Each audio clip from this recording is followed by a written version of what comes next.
বালের শহরে থাকি, 2 দিনের বৈরাগী নিজের কয় গুন্ডা।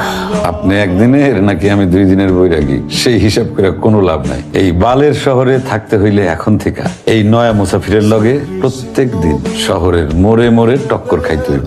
সারাক্ষণ এই মাগি নিয়ে ঘুরলে সবাই নিজের মনে করে 2 পায়ের মাঝখানে বন্দুকের নলা গজাই গেছে, সেন খুললেই বড় বড় গুলি বের হইব। আমরা এত অল্পতে নিজের শোনা অন্য কাছে বন্ধক রাখি না। আচ্ছা, আপনি তো আনারকলি সিনেমায় সেলিমের বাপের চরিত্রে অভিনয় করছিলেন, তাই না? হ্যাঁ। মেকআপ কে দিছিল? তুই? জি ভাই।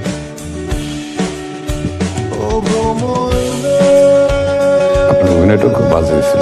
ভাই আমার ভুল হয়ে গেছে ভাই, মাফ করে দেন ভাই। সুবেদার সাহেব কেমন আছেন? I am fine, thank you. আরে বাবা, ইংরেজিতে কথা কয়। সুবেদার দেখি মেজর জেনারেল হয়ে গেছে। এলন আপনার জন্য গিফট, ক্যাপ। এটা কি খেলতেছ?